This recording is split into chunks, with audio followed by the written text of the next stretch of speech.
welcome to Explained, the show where we answer one crucial question that will determine the outcome of the 2019 polls.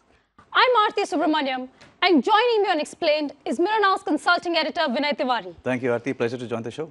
Now, since the Supreme Court verdict that allowed women of all ages to enter the Sabarimala temple, the state of Kerala has seen protests, violence, and a lot of political bickering. Surprisingly, the BJP and the Congress find themselves on the same side of this debate, with both of them opposing the entry of women into the temple. Pitted against them is the left government, which has actually backed the Supreme Court verdict. On today's Explained, we answer, will Sabarimala be the crucial factor that determines the outcome of the Kerala elections? Now, Vinay, before we answer that question, it's very crucial to look at the political landscape of Kerala. And it has largely been a bipolar race across years. Now, if you look at the assembly poll results, it's always alternated between the LDF and the UDF. And the BJP really has been nowhere in the picture. If you look at the Lok Sabha elections, interestingly, in 2014, Kerala was one of the states that saved Congress the blushes. They actually did reasonably well here, and the BJP was nowhere in the picture. But this has largely been a bipolar race between the CPM and the Congress. Yes, two complete blocks of alliances in the state, which have governed it for the last almost 30 years.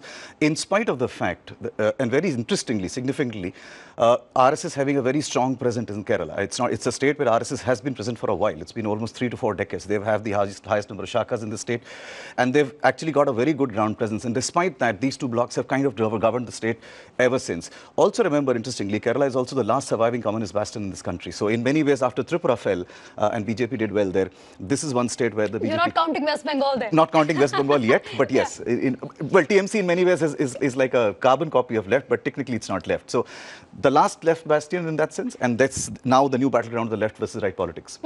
Now, when and where did the BJP make an entry in this state? Let's just look at the BJP's performance across the years. Now, if you see specifically in the Lok Sabha polls, in 2014, they reached their peak. Now, with 10.50% of the vote share, they really dominated and hit the peak. They've never done so before.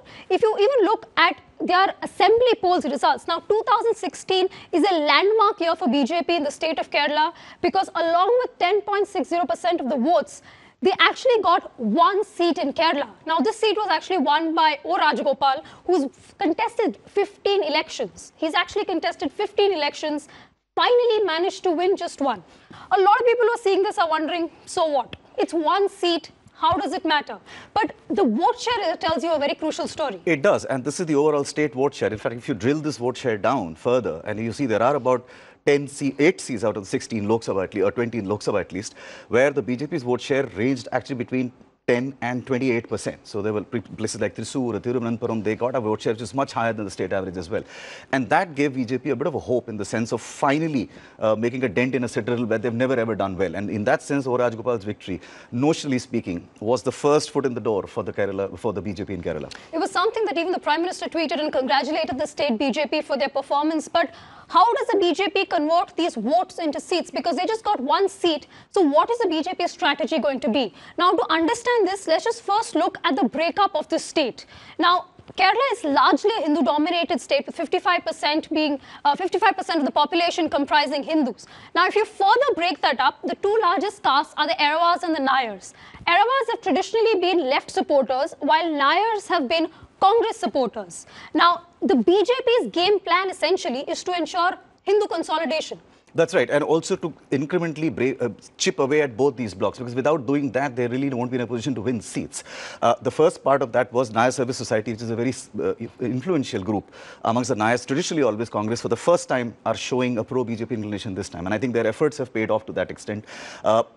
The subject that we're talking, Sabarimala, was one big factor in that.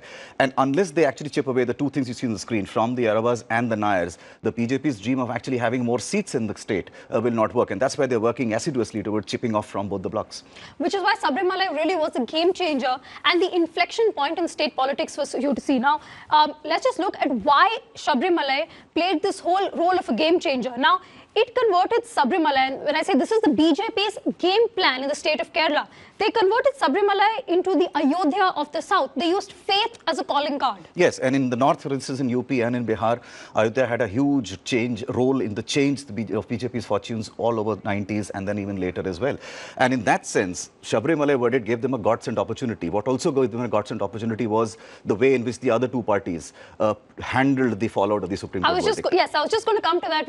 Now, the other crucial factor that helped the BJP was the Congress and its ambivalence. Now, there was a lot of discord within the state leadership and the central leadership, where you saw the central high command actually backing the Supreme Court verdict, but the state saying, no, we're actually against this. That's right, and that didn't go down very well with certain people. I think they got a little confused about where the position is. I think they underestimated the importance and the strength of the faith, especially in connection with Sabarimala as an incident. And I think that's where Congress slightly played a game which didn't work to their advantage. And the BJP was very quick to seize on it. In fact, all the protests that you saw post the verdict were in large sense being led by the RSS cadres on the ground. They were actually planning it out. They were doing it very actively. And that's where they seized that vacuum that Congress was leaving behind by giving their ambivalent position that you're talking of on the screen.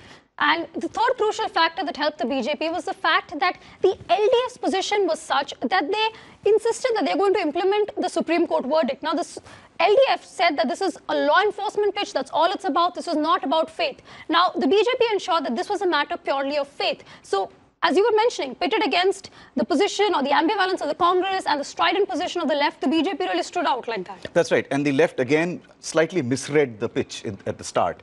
And they took a very strong position of implementing law and order, which again didn't go down well with their traditional supporters. So the Yarabas also were not very happy, even though the lower caste Yarabas were not that unhappy.